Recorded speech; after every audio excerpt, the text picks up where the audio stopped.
After serving 3 years in prison for my younger brother, I unexpectedly saved the son of a billionaire while incarcerated. The billionaire gave me 100 million yuan as a thank you. Upon my release, I immediately contacted my father, ready to share the good news. But as soon as he heard my voice, he hung up. Thinking something had happened at home, I rushed back in a panic. Just as I reached the door, I heard my sister-in-law complaining. Why did he have to get out today of all days? I had to skip my prenatal checkup to rush over and get the property transfer done. My mother said, "Isn't this for your own good? After all, he paid for this house.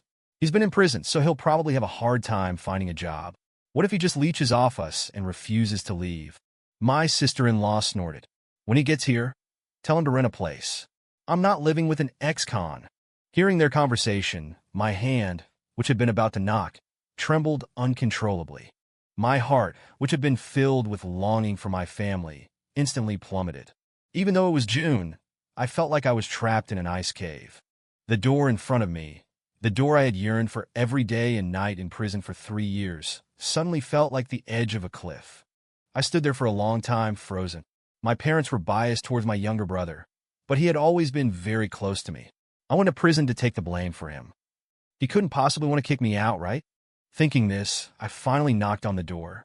My mother opened it, feigning surprise. "Ayu, why are you back so soon? Your dad just said he was going to pick you up." Then, she looked me up and down, squeezing out a sympathetic expression.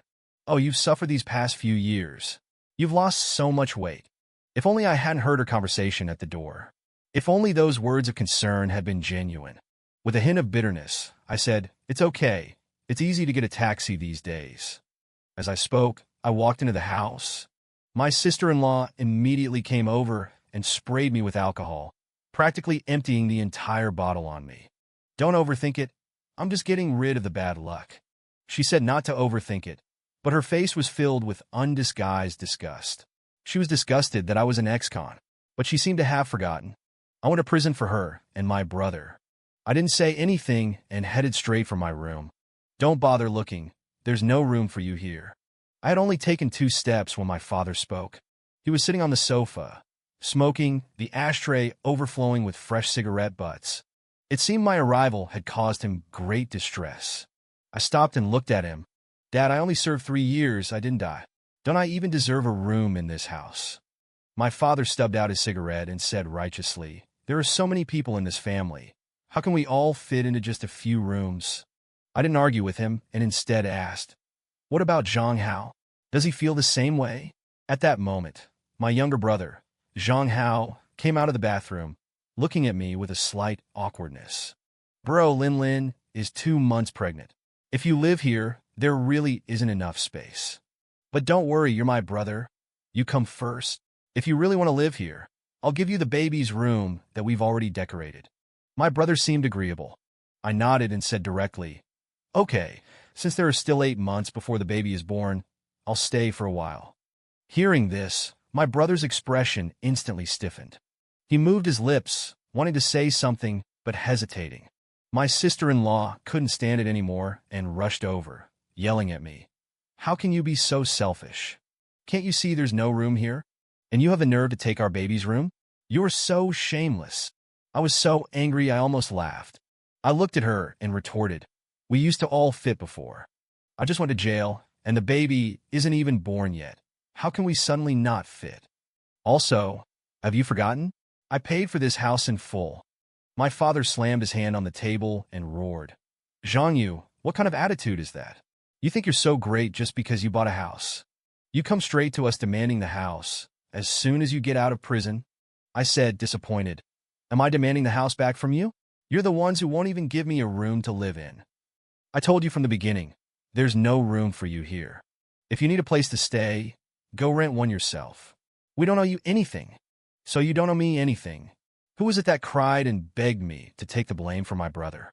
Who said that if I took the blame, I would be the family's greatest benefactor, and they would repay me even if they had to work like dogs and horses? All I want is to live in my own room. Is that too much to ask? Is this your so-called repayment? I spoke each word slowly, various emotions churning violently in my chest. Back then, my brother and sister-in-law had been driving my car, speeding in the wrong lane, and hit and killed someone. My parents immediately came to me. They said they had worked so hard to get my brother into a prestigious university, and his future was bright. His life couldn't be ruined by this car accident. As for me, I was just an ordinary employee at a small company, my prospects far inferior to my brother's. So they cried and begged me to take the blame for him. They said that when I got out of prison, the whole family would repay me. It wasn't for any reward. I just felt sorry for my parents and genuinely loved my brother, so I was willing to ruin myself to go to prison for him. To save my brother, I sold my car, emptied my savings, lost my job, paid compensation for him, took the blame, and endured all the insults. I endured 3 years of suffering in prison. But how could I have imagined that what awaited me was not a stronger bond of kinship, but complete betrayal and devastation? My beloved family had become a group of ungrateful wretches who kicked away the ladder after climbing up. Bro, I know you're angry, but these past 3 years haven't been easy for us either. Having an ex-con in the family, we've been judged everywhere we go. If you really live here, who knows what people will say about us? Why can't you think of us for once? My brother, whom I had sacrificed everything to protect, now revealed his true feelings. In his eyes, I was now a burden, the culprit who had brought shame upon them. The last bit of hope I had in my heart was completely extinguished. There was no longer a shred of warmth in this home. All my sacrifices had become the biggest joke. I looked at my brother, who stood taller than me, and said coldly, "Zhonghao, don't forget, the one who should be an ex-con is you, and the one who brought shame to the family is also you. If you were really so concerned about the bigger picture, you should have taken responsibility and admitted your guilt, instead of enjoying my sacrifices, occupying my house, and having the nerve to blame me for not thinking of you." Hearing this, my brother's face turned extremely ugly. He said resentfully, "I already thanked you for taking the blame for me. What more do you want? As my older brother, isn't this what you should do? It's just a small matter. Why do you have to keep bringing it up?" My brother spoke so lightly, as if my 3 years in prison for him were the same as me giving him the biggest chicken drumstick when we were younger. A simple thank you was enough to offset it. My father, as always, defended my brother and scolded me. The elder brother is like a father, doing a little something for your brother and expecting praise? Why are you so petty? That's right, you're a good-for-nothing ex-con. You just want to live here and leech off us, don't you? If you live here, how will my baby survive after it's born? My sister-in-law said ruthlessly, touching her belly. My mother also looked grave and said to me earnestly, Your father and I are waiting to hold our grandchild. You're not young anymore. Even if you live alone and rent a place, it's only right." Each of them spoke one sentence after another, and each sentence was like a sharp knife, piercing my heart. I was utterly disappointed, but my eyes still welled up with tears. I looked at them and said in a hoarse voice, "No wonder you never came to visit me once during my 3 years in prison. I told myself that you were just too busy to come and see me. But it turns out, you just thought I was a disgrace." I tilted my head back, holding back the tears, and then asked resolutely, word by word, "I'm just asking you one question. Are you determined to kick me out today?" "Yes." My mother, brother, and sister-in-law all looked resolute. There was clearly no room for negotiation on this matter. I couldn't see a trace of affection in their eyes. I nodded and said decisively, "Fine, in that case, from today on, I sever all ties with you. I hope you don't regret it." This home was no longer worth my lingering affection. The 100 million yuan I had planned to share with them had nothing to do with them anymore. With that, I walked out the door without looking back. Behind me, I heard my sister-in-law's resentful roar. "What are you pretending? We're breaking ties with a good-for-nothing ex-con like you. What's there to regret? Letting you stay here and leech off us. That's what we would truly regret." Leaving that heartless home, I wandered the streets alone for a long time. Eventually, I found a hotel and checked in. I spent a hefty sum online consulting a lawyer. I had paid for the house in full, but it was in my parents' names. Could I get it back? The lawyer said as long as I could prove I was the actual buyer, for example, by providing proof of payment, renovation receipts, and property management records, I could reclaim the house. I always had the habit of keeping records, so I had all those documents safely stored. With the goal of getting the house back, I hired the lawyer to handle the matter for me. After entrusting the case, I lay on the bed, staring at the 9-digit balance in my mobile phone, lost in thought. Since childhood, my parents had favored my younger brother, believing he was smarter and destined for a bright future. Before I even finished middle school, they forced me to drop out to earn tuition for him. So, I entered society early. Construction work, waiting tables, factory jobs, food delivery. I'd done all sorts of hard labor. The house was something I had scrimped and saved for nearly 10 years to buy. When I bought it, my parents, worried I wouldn't take care of them later, pestered me into putting the house in their names. Thinking we were family, I readily agreed. But as soon as I was released from prison, they immediately transferred the house to my brother, without even leaving me a room. I couldn't forgive my parents and was even more disappointed in my brother. For him, I had sacrificed everything, even going to jail in his place. But not only was he ungrateful, he colluded with my parents to kick me out. Fortunately, fate hadn't pushed me to a dead end. I now had more money than I could spend. The next day, I went straight to the sales office in the Villa District. There was a promotion going on with discounts for multiple purchases. I bought 10 fully furnished villas in one go, all paid in full. I quickly furnished one and moved in, even hiring a housekeeper to cook and clean for me daily. The other 9, I rented out. I'd always dreamed of being a landlord, and unexpectedly, after a stint in prison, my dream came true. Now, just from the rental income of those 9 villas, I had more money than I could spend every month. Life was sweet. A month later, I received a call from my father. "Jean-Yu, are you crazy? You're actually suing us." I said calmly, "I'm suing the people who seized my house." "Oh, Jean-Yu, you're truly someone who's been in jail. Your methods are so underhanded. Your heart's so dark. You have to air this family shame in public?" Even through the phone, I could almost see my father's face darkening with anger. "Isn't that what you taught me?"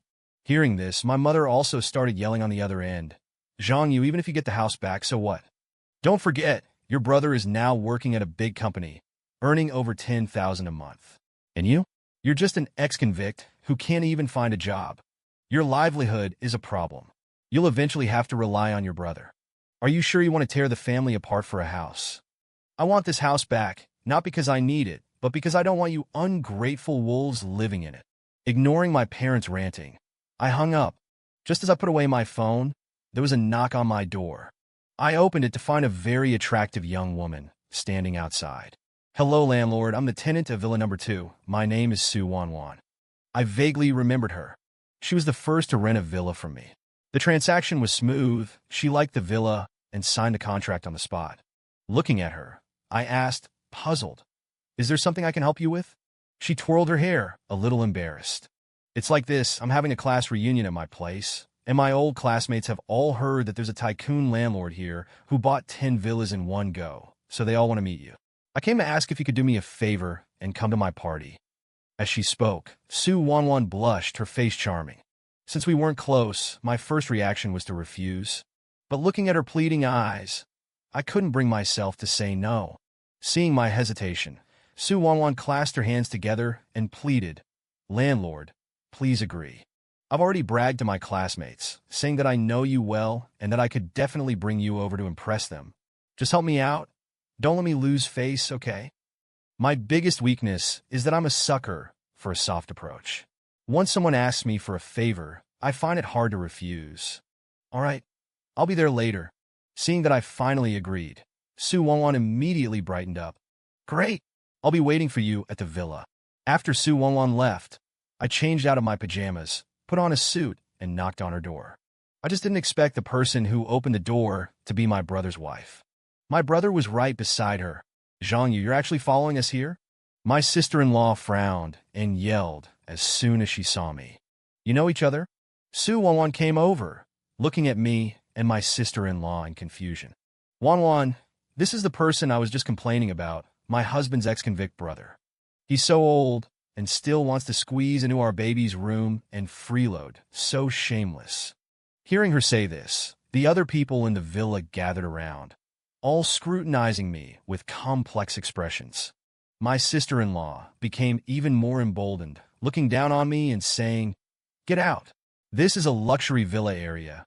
It's not a place for poor ex-convicts like you." My sister-in-law's voice was loud and her tone arrogant, as if she were the mistress of this villa, and I, an unwelcome rat that had blundered in. Hearing her words, the people present showered me with scornful mockery, sticking around his family for handouts, even tracking them here. This ex-con really went all out. Some people are just like that, poor and shameless. They have their own hands and feet, yet they're always trying to leech off others. Hey ex-con, this villa was bought by a mysterious, super-rich landlord. Don't even think about causing trouble here. That's right, that super-rich landlord is about to arrive. If you offend him, you won't even know how you died. Led by my sister-in-law, everyone unleashed their malice upon me without reservation, even though I didn't know any of them. However, I didn't feel much about it. Since I became rich, I'd become much more confident, and these few words couldn't hurt me. I looked at my sister-in-law and smiled. First, I have no interest in following you. I'm annoyed just seeing you. Second, I'll say this one last time. I became an ex-con solely to take the blame for your husband. Please remember that. Third, you despise me for being an ex-con, yet you're squatting in my house and refusing to leave. I'd like to ask, who is the shameless one? My words were sharp, causing everyone to shut up. The looks they gave my sister-in-law became quite interesting. Feeling the various gazes directed at her, my sister-in-law frowned and said guiltily, "Stop talking nonsense. That house clearly belongs to Ahau. What does it have to do with you?" I sneered. The lawyer's letter has already been sent to the house. I hope you can be just as stubborn in court. My brother, who had been silent all this time, panicked upon hearing this. Zhang, you were family. Do you have to make things so ugly? He said we were family, but he wouldn't even call me brother anymore. I looked at him coldly and said calmly, "When you kicked me out of my house, why didn't you say we were family? When your wife publicly slandered and humiliated me, why didn't you say we were family? Now that you see me as a threat to your interests, you know to use the so-called family to pressure me. When you can benefit from me, we're family. When you can't, I'm the ex-con in your words, right?" The more I spoke, the more my heart chilled. I really couldn't understand how the little kid who used to follow me around calling me brother had turned into this. You're thinking too highly of yourself. A lowly ex-con with no money and no job. What benefits could we possibly get from you? We just hope you won't cling to us and suck us dry, okay? My sister-in-law raised her arrogant head again and began to belittle me. Is there some misunderstanding between you guys? Su Wanwan, who had been completely confused, finally couldn't help but interject. Although she didn't know me well, she at least knew that I was the wealthy person who had bought 10 villas. This identity was completely inconsistent with the ex-con who only knew how to leech off his family, as described by my sister-in-law. There's no misunderstanding, Wanwan. Don't be fooled by this ex-con's honest appearance. He's a disgusting freeloader. You should call the police and have him kicked out. Be careful, he doesn't latch onto you. My sister-in-law looked at me with a sinister expression, waiting to see a good show. But I specifically invited him here. The super-rich landlord I just mentioned, who bought 10 villas in one go, is him. Su Wanwan explained very seriously. Hearing this, my brother and sister-in-law widened their eyes in astonishment and said incredulously, "What? He's that super-rich landlord? How is that possible?" Su Wanwan nodded and said with certainty, "It's him. He's my landlord. I wouldn't mistake him." At this, everyone's expressions changed, and they all looked at me with surprise. "That's impossible. Zhang Yu, you must have used some trick to deceive Wanwan, or you're impersonating that super-rich landlord?" My sister-in-law said decisively. One was the ex-con she looked down on the most, and the other was the super-rich landlord she could only dream of. She couldn't connect the two in any way. I looked at her like she was a clown and said lightly, "Think whatever you want." After saying that, I looked at Su Wanwan and said politely, "I'm sorry for disrupting your gathering. Have fun. I'll be going back now." With that, I turned and left. At this moment, my brother chased after me and stopped me, his expression complex. "Zhang Yu." "Oh no, brother. What's going on?" Realizing the change in my status, my brother changed his address to brother again. At this moment, he had put away his sharp edge. The way he looked at me was as if he had become the little kid who used to follow me again. But I already knew. He wasn't following me, but a safe haven that could benefit him. I looked at him expressionlessly and said coldly, "Don't call me brother. How can an ex-con like me be your brother?" With that, I brushed past him and left directly. Back at my villa, I still couldn't find any peace. My parents and younger brother bombarded me with calls. I simply blacklisted all their contacts, refusing to communicate further. When they despised me, they found even the air around me to be dirty. They wouldn't give me a single glance or a smile. Now that they knew I had money, they immediately started pestering me. I've seen through their true colors. I'm better off without family like that. That night, I slept soundly. Early the next morning, someone was knocking at the villa's main gate. I groggily got up and opened the door a crack. My parents and brother immediately pushed the door open with force. Ignoring me, they barged into the villa. My mother's eyes lit up at the sight of the villa. Wow, this villa is huge. How? Your kids can run around here as much as they want. You could even put an amusement park in the living room. My brother nodded in satisfaction. Yeah, my kids will be second-generation rich kids too. My sister-in-law also walked around excitedly shouting, "This is great. I'll be a wealthy lady living in a villa too." How? I want a dedicated walk-in closet to fill with my clothes and bags. I also want a private sauna, so I can relax and pamper myself whenever I want. Okay, whatever you want. My father also turned to me, speaking in a naturally commanding tone. Zhang Yu, put a tea pavilion in the courtyard. I'll bring some old friends over for tea when I have time. Each of them, as if they already owned the villa, acted so entitled. I, who was still half asleep, was instantly wide awake. I said without a second thought, "This is my house, not a place for you to daydream." Hearing my words, the four of them glared at me in displeasure. My father spoke first. "Zhang Yu, we know, while you were in prison, you saved a rich man and received a 100 million yuan reward. Just give us half of that money. Also, didn't you buy 10 villas? Give one to your mother and me, and another to your brother and his wife." My father spoke reluctantly, as if he had made a great concession by making these demands. It seemed they had come prepared. I didn't hold back either. "What does my money and my villas have to do with you?" Hearing me say this, my mother was so angry that she put her hands on her hips and shouted, "How can you be so ungrateful? Don't forget, it's all thanks to us that you went to jail. If it weren't for us, would you have had the chance to save that rich second-generation heir and get that 100 million yuan reward? We're not asking you to give us all the money. That's the biggest concession we can make as parents. How dare you try to keep all the money for yourself? How shameless can you be?" Seeing my mother righteously scolding me, I was so angry that I was speechless. I spent 3 years in prison, being bullied, starved, and tortured. They didn't visit me once. Now, knowing that I was rich, they immediately came to take credit. And they even had the nerve to call me shameless. "You came home from prison with 100 million yuan and didn't even mention a word about it. We thought you were family, but you turned out to be such a petty and selfish person. Exactly, we deserve that money. Give it to us now." My brother and sister-in-law also righteously accused me. I sneered. "So you thought of me as family. Don't forget, it was you who despised me for being an ex-convict and kicked me out of the house. I told you then, don't regret it." I didn't bother to waste any more words on them. I directly called the property management. "Hello, there are people trespassing here. Please get them out of my house as quickly as possible. And also, I don't want to see them in my villa area again." Soon, the property security guards arrived and swiftly escorted the four of them out, ignoring their unreasonable cursing. The property management apologized repeatedly, saying they had let them in because they claimed to be my family, but they would never let them set foot here again. I didn't pursue the matter further. Since then, I hadn't seen any of them again. I thought my life was finally peaceful. But unexpectedly, on a calm morning, my phone suddenly started receiving various harassing calls and abusive messages. One after another, my phone froze and crashed. I was baffled. I took out the SIM card and went online, only to discover that I was being cyberbullied. My parents and them, they were viral. Almost all social media platforms were flooded with videos of my parents, brother, and his wife. In the videos, my parents cried and sobbed about how they raised me, and how I repaid their kindness with ingratitude. He was our darling since he was little. We loved him to the bone. We always gave him the best.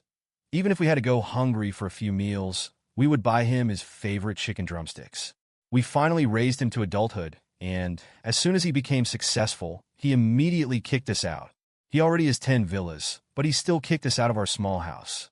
He said he would rather let all the houses sit empty than let us live in them. Tell me, how can there be such an ungrateful son in this world? When my parents were sobbing uncontrollably in the video, my brother comforted them while crying to the camera with red eyes. This brother of mine has been domineering, unreasonable, and a bully since he was a child. I grew up under his fists. I thought he just had a bad temper and would change when he grew up, but I didn't expect him to be such a morally corrupt and bottomless beast. He's forcing the 5 of us to squeeze into a small house, and he even took us to court, claiming we were occupying his house. I really don't understand how someone can treat their family like this. Doesn't he fear retribution? My brother was indignant. My sister-in-law was pitiful, accusing me. He has never fulfilled his filial duties. My husband and I have always been taking care of my in-laws. We never said anything about him, but he bullied us instead. We went to reason with him, and without a word, he called security to kick us out of the house. I'm pregnant, and he didn't show any mercy. My unborn child almost miscarried. The video was 7 minutes long. Every word was filled with accusations and condemnation against me. At the end of the video, they deliberately exposed all my personal information. Their tactic of playing the victim first turned me into a public enemy. My phone, personal accounts, everything I could be contacted on was all filled with abuse. I knew they wanted to completely destroy me. Although I had completely broken off with them, seeing them slander me so unscrupulously and distort the truth still impacted me. After all, we were family. They weren't giving me any way to live. Since they were being unkind, they shouldn't blame me for being unjust. I called the richest man. After saving his son, besides giving me 100 million yuan, he also gave me his phone number. He told me to contact him if I encountered any problems. Upon hearing that it was me, the richest man was very polite. Xiaoyu, I've seen what's going on online about you. Did you call me because you need me to help you manage the public opinion? I immediately said, no. On the contrary, I want the public opinion to blow up even more. Having heard what I said, the richest man paused slightly and asked, what do you want to do? I'd like you to help me contact a TV station. I want to do a live interview and address this matter directly. All right. Without another word, the richest man had a TV station staff member contact me that very day. The next day, a topic instantly hit the headlines. Ungrateful billionaire to respond to family's accusations live on TV. In the comment section, people expressed their various opinions. Don't try to whitewash it. No matter what you say, you can't wash away the fact that you're ungrateful. No parents wouldn't want their children to do well. The fact that you've driven your family to this point proves you're rotten to the core. He even has the nerve to go on TV. It's the first time I've seen someone shoot themselves in the foot so publicly. I'm taking the day off. I want to see how he's going to respond to this. When does the live broadcast start? Waiting online, very anxious. For a time, everyone was paying attention to this matter. Before the TV station even started the live broadcast, it had already been pushed to the top of the trending topics by netizens. Everyone was frantically flooding the comments, urging them to start the broadcast. Half an hour later, the TV station started the live broadcast, and I slowly walked onto the stage, appearing in front of everyone's cameras. In front of me was a huge screen. On the screen, the live comments were scrolling in real time. At this moment, the comment section was filled with curses. I could clearly see all kinds of words, with or without profanity. The host sat beside me and politely addressed me, Mr. Zhang, regarding your family's tearful accusations of you being ungrateful. What do you have to say? I looked at the camera and said seriously, let me first talk about my personal experience. My name is Zhang Yu, and I was born into a family that wasn't very well off. When I was 3 years old, my younger brother was born. From the time I understood things, the phrase my parents told me the most was that the eldest brother is like a father. They taught me that I must take good care of my younger brother, saying that only when my brother grew up to be successful would my life, as the older brother, not be in vain. Therefore, whatever good food or fun things were available at home, my brother always had priority. My brother liked to eat chicken drumsticks, so we had chicken drumsticks every meal. But my brother didn't like to eat chicken skin, so I had chicken skin every meal. Chicken skin is very greasy, and I didn't really like it either, but if I didn't eat it, I wouldn't have anything to eat, so I would always take a big mouthful of rice and chew the chicken skin, forcing it down. When buying clothes, my parents always bought them for my brother first, and when my brother outgrew them, they would be passed down to me. So, throughout elementary school, I wore old clothes that weren't my size. Every time I went to school, my classmates would laugh at me, saying I looked like a pervert, always wearing tight clothes. I was so ashamed that I went home crying and complaining. After hearing this, my parents just told me to eat less and grow slower so that my brother's clothes wouldn't be so tight on me. They also said that the money they could have used to buy me new clothes could be used to buy many toys for my brother. They scolded me, asking why I couldn't think of my brother. From then on, I didn't even get to eat chicken skin. In junior high school, my brother ate well and grew quickly. I was thin and small, and my brother soon caught up to me in height. So in junior high school, I finally had old clothes that fit me. I was quite happy at the time, but a few days later, my parents told me to drop out of school and start working. They said that my brother wanted to enroll in tutoring classes, and the family didn't have enough money to support both of us studying. I really liked studying at that time, and I didn't want to drop out at all. I told them that my grades were good, and studying wouldn't cost much. I begged my parents to let me continue my education. But they said that if I continued to go to high school, who would earn money for my brother? They scolded me for being selfish, saying that I didn't know how to think of my brother at all, and why I didn't know how to care for him. I was scolded severely by them and forced to enter society. My first job was to move bricks and break walls at a construction site. This was a job my father introduced me to. It was heavy, dusty, and tiring, but the pay was high, several hundred yuan a day, enough to buy my brother a new set of clothes. But because I was malnourished, thin, and small, I was also weak. I couldn't even hold the hammer steady. The foreman scolded me for several days, and after half a month, he fired me.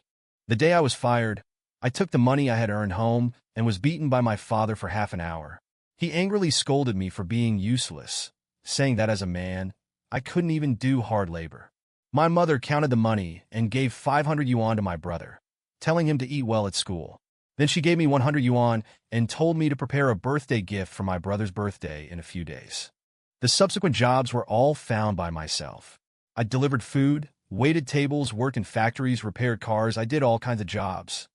But every penny I earned was taken by my parents to support my brother. All of my brother's tuition and living expenses for high school and university were earned with my hard-earned money. Only during the new year did I dare to buy myself a new set of clothes. But my brother's clothes were changed every day without repeating. This is what my parents said in the video, that they painstakingly raised me. I calmly recounted my childhood experiences. In the live broadcast comment section, those cursing words had not appeared for a long time. Occasionally, I could see a few words speaking up for me. I'm Zhang Yu's elementary school classmate. What he said is true. He had a particularly miserable childhood, never wearing clothes that fit. I used to join my classmates in mocking him. Zhang Yu, I'm sorry. I apologize for my ignorance when I was young. I'm his junior high school classmate. His grades were very good in junior high school. The teacher knew he was going to drop out and even visited his home to plead with his parents to let him continue his studies. But his parents wouldn't listen. That day, we were having class when his parents suddenly rushed into the classroom and dragged Zhang Yu out of the classroom. He never came back. The live broadcast room, watched by hundreds of thousands of people, was incredibly silent in the comment section. Through the screen, I seemed to feel the gaze of countless eyes. The host calmed down, looked at me gently, and asked, "What happened next? What happened that led your family to accuse you like this online?" I smiled faintly. Later, I used the money I had saved for 10 years from working and living frugally to buy a 3-bedroom apartment. When the apartment was handed over, my parents came along. They suddenly confessed to me, saying that they had treated me badly in the past and were afraid that I wouldn't support them in their old age. They even cried in front of me, blaming themselves. I told them that they had raised me, and I wouldn't abandon them. They didn't believe me, saying that they would only believe it if the house was put under their names. I thought, we're all family, would my parents really harm me? So I agreed. Later, because of a car accident, I went to jail. I spent 3 years in prison. During those 3 years, I was constantly worried about my family. They never came to see me once. I was very worried that without my help, they wouldn't have enough to eat or wear, and I was even more afraid that something might happen to them. Life in prison was very painful and lonely. There were several times when I almost couldn't hold on, But whenever I thought of my family needing me outside, I persevered. One day I saw a fellow inmate choking on food. It was a very dangerous situation. I had seen the Heimlich maneuver online before, so I immediately went to help him, and he was out of danger. Afterward, I found out that he was the son of the richest man. To thank me for saving his life, the richest man gave me 100 million yuan. The day I was released from prison, I immediately called my father to share this good news with him. I even thought about how to share this money with my family. But as soon as my father heard my voice, he immediately hung up. At that time, I thought something had happened at home, so I rushed back home in a hurry. But when I got home, I found out that my parents had already transferred my house to my brother's name. They were afraid that I would take advantage of them if I lived with them, and they tried every way to get away from me. They said that as a convict, I wouldn't even be able to find a job in the future, and I would definitely come back to leech off them.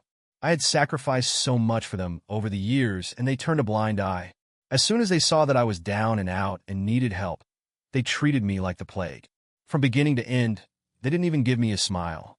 The family reunion I had waited 3 years for was met with disdain and disgust. After a few words, I was kicked out of the house by them. That day, my heart was ashen. I severed ties with them and hired a lawyer to take back my house. Afterward, when they found out I had money and had bought 10 villas, they barged into my villa and demanded money and houses from me. I refused and had the property management escort them out.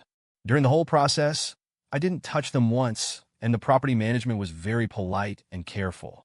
There are surveillance cameras at home, and I can provide proof. This is what my brother and sister-in-law said in the video, that I was unreasonable and pushed and bullied people. I responded to all the accusations made by my parents, brother, and sister-in-law one by one. Reasonable, well-founded, sincere, and earnest. At this point, the direction of the comments had completely changed. The netizens who had originally scolded me began to accuse my parents and others.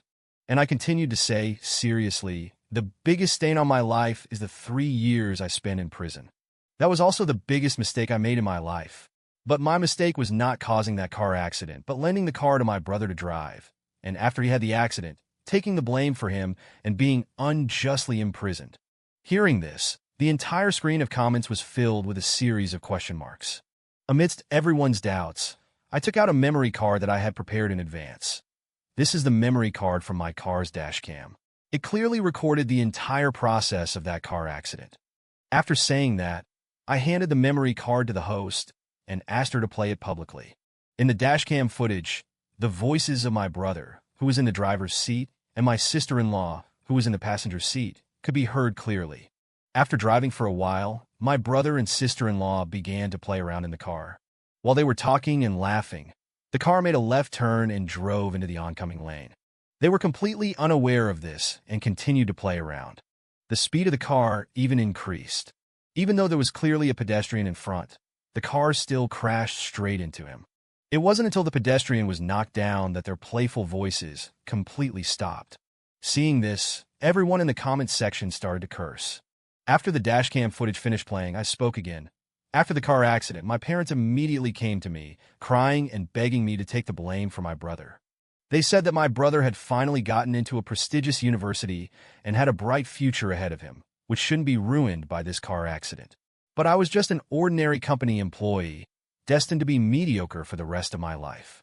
Even if I went to jail for my brother, it wouldn't matter. They said that if I didn't take the blame, my brother would have no face to show in the future and would definitely not be able to live. Just like that, I became a convict for my brother. I was bullied and insulted, and when I came back, I was despised by them and kicked out of the house. This is the family that called me an ungrateful wretch. By the end, I was in tears. All the bitterness and hardship of so many years, I finally poured it all out in one go. After this live broadcast, my younger brother was taken away for investigation and eventually sentenced to 5 years in prison. Upon hearing this news, my sister-in-law was deeply traumatized and had a miscarriage that same day. My parents were overwhelmed by the backlash of cyberbullying. Those netizens who had supported them before all turned against them, making them feel hunted and ostracized. They were ashamed to show their faces in public and had to live a clandestine life, filled with misery. They were kicked out of my house and, taking my sister-in-law with them, rented a dilapidated old apartment in a remote area. They never appeared in my life again. As for me, having already been punished, and given the extenuating circumstances, I received only a verbal reprimand and returned to my normal life. After distancing myself from my family, I began to fully enjoy my life as a landlord. The monthly rent was high, allowing me to travel the world freely. I used to think that happiness was a family being together, united and harmonious. Now, I believe happiness is seeing more of the world and discovering more possibilities. The rain will stop. The sky will clear. Nothing stays terrible forever. Those who chase the light will inevitably shine. I'm on the road to the future. I am reborn, free as the wind. The end.